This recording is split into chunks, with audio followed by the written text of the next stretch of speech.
So the debate is around the corner and will be highly anticipated as Biden and Trump go head to head for the first time this year.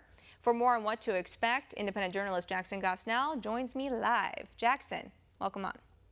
Hey, thanks so much. Good to be with you again, Dana. Yes, you as well. God, it went by so quick, Jackson.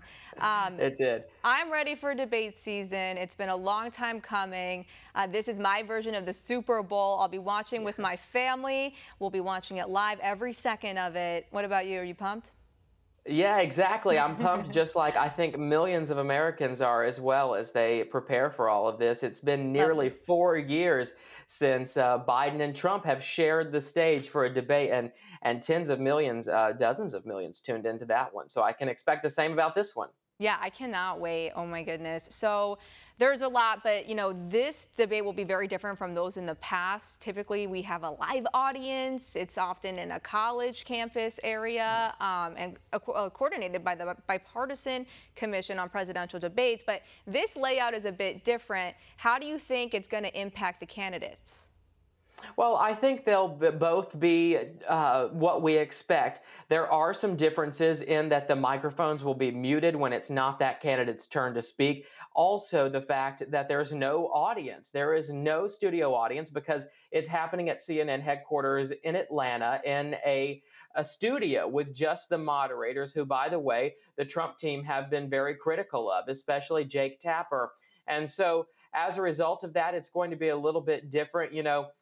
When we were in 2016 with Hillary Clinton and Donald Trump, there were some moments where Hillary would speak and then Trump would say something into the microphone that was kind of funny or whatever the case. But that's apparently not going to be able to happen because the mics are going to be shut off this time around. But in preparation of the debate, President Biden, he has been at Camp David for several days doing mock debates with members of his staff playing Donald Trump. The Trump team is really saying, wow, he has to prepare to stand for 90 minutes. He's the leader of the free world and should be more in line to do things such as that. And so this is going to be a debate in which Trump is going to talk about President Biden's mental fitness, and Hmm. President Biden is apparently going to talk about President Trump's record on reproductive rights, since obviously that's a losing issue for Republicans, broadly speaking. And so there is concern amongst the Biden team that the president should not talk so much about his own record, but rather that of Donald Trump. Because as we know, under Joe Biden, there is open borders happening. There is also sky high inflation and a host of other problems. So top advisors to Biden are warning that he should really not touch on his own record. Yeah, I mean, what record? I mean, you have to have a record to talk about a record. So it's, yeah, no wonder he's going to go after Trump because it's an easy target. He's right there. And then, listen, he has Dana Bash and Jake Tapper, or, right across from him because that's their guy. So it'll be kind of an easy win for Biden. No, I mean, it's one thing, you don't have the live audience, and we know Trump connects deeply with people. That was what made 2016 so great. I don't know how old you were in 2016. That was my first presidential election. It was my first presidential race. I watched every single debate. I saw Hillary and Trump go head to head. I mean, it was like the best thing. I don't know if we're ever going to see something like that again in our lifetimes, but the fact that taking out of the audience, I mean, that was the beauty. It was laughs and giggles, and it made everyone Yeah. want to tune in. I feel like the viewership might be on the low this time around, not having that. But what does concern me though are these moderators, because as of recently, it's come to light. Jake Tapper, Dana Bash, not the friendliest with Trump. They're not buds, and they've gone on their program a multitude of times talking some smack, and not just smack, but making Hitler comparisons, which is like, you should not do that unless you are actually talking about World War II or the Holocaust. You just don't do that. That is journalistic ethics 101. So yeah, I mean, I don't know how this is going to play out, if they're going to be fair to him or not, Yeah. Jackson.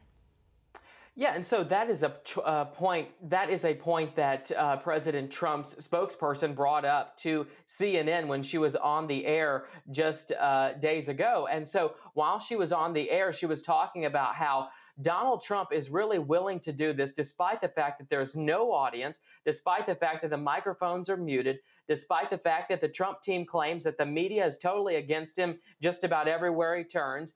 And yet he's still willing to do it, even with moderators who the Trump campaign believes are certainly not complimentary to Donald Trump. I want you to take a listen to the exchange that happened on CNN. So it takes someone 5 minutes to Google Jake Tapper, Donald Trump, to see that Jake Tapper has Ma'am, we're going to consistently, stop this interview if you're going to likened keep President attacking my Trump to colleagues. Adolf Hitler. Ma'am, I'm going to stop no, this interview if you I'm continue stating, to attack my colleagues. I would like to talk about Joe Biden and Donald Trump, who you work for. Yes. If you are here to speak on his behalf, I am willing to have this conversation. I am stating facts that your colleagues have stated in the past. Okay, now, as I'm for sorry, this guys. debate, We're going to the come back out to the expectation panel. for- Caroline, the thank you very much for expectation your time. You are welcome to come back at any point. She is welcome. Yeah, she's welcome to come back at any point, except whenever she says something that perhaps that host didn't like.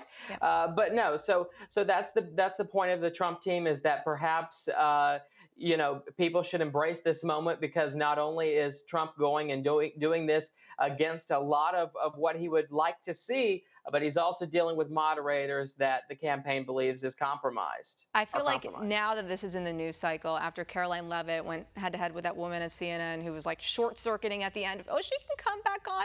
We'll have her back on. Everything's okay. Don't worry. We're fair. We're equal. We're non-biased, right? Yeah, no, that's not happening. But now that all that's come to light, maybe Jake, maybe Dana will have a better head on their shoulders coming into this debate. They're aware of what everybody's been talking about, what the media's been saying about them. So, given all the talk of that, we'll see what happens, I guess. But let's switch let's switch to this. RFK had a lot to say about not qualifying this debate. He will not be present with Donald Trump and Biden. He's saying that he has the signatures, but they have yet to be verified. So what's the latest with all this? Yeah, so the Kennedy campaign is very upset that Robert F. Kennedy Jr. won't be on the stage. And they actually sent out a news release earlier today. And I just want to read you a little bit of it. And it was actually pretty interesting to me, because the Kennedy campaign is going to be hosting kind of a debate at the same time. So Team Kennedy has organized in real time something that's going to be underway at the same time. And they're calling this the real debate.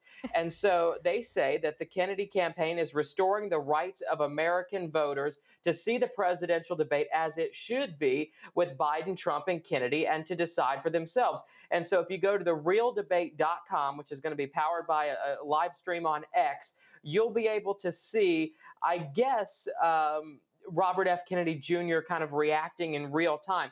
The details surrounding what exactly is going to be happening in what they're calling the real debate are a little bit unclear, but we do know that they are really hyping up the realdebate.com and suggesting that this is a way to hear from Robert F. Kennedy Jr., who did not qualify for this debate.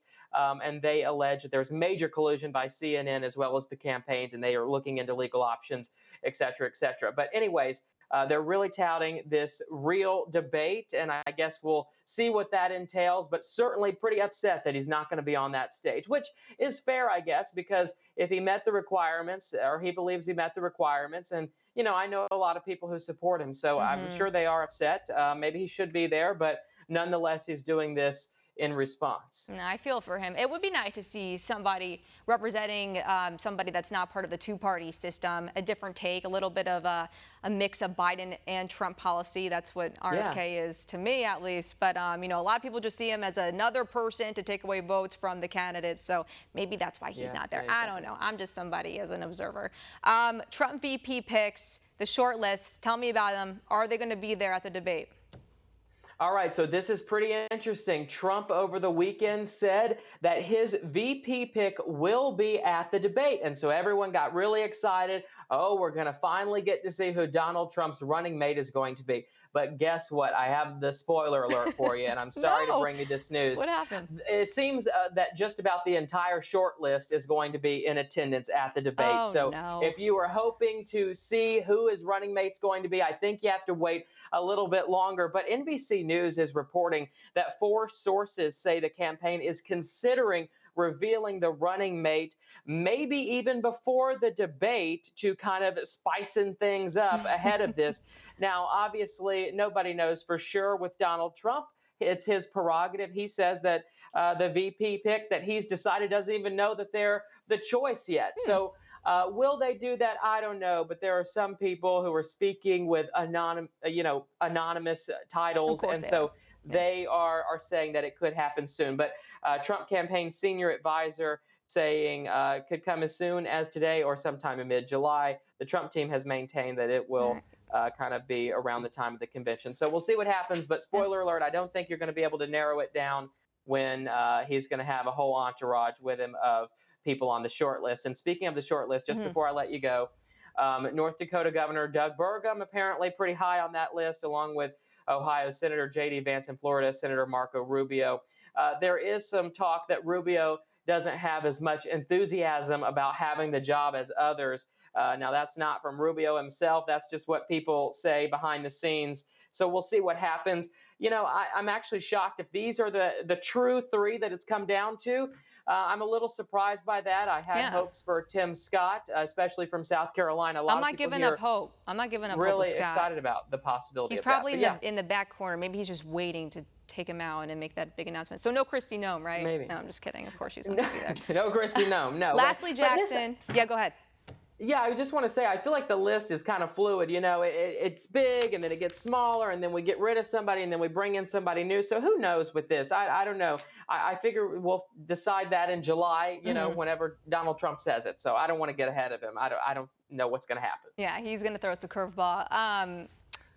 Do you miss California? I mean, you were here a couple weeks ago. You were only here over the weekend, but I did take you to Coronado and you had a different opinion of where I'm from.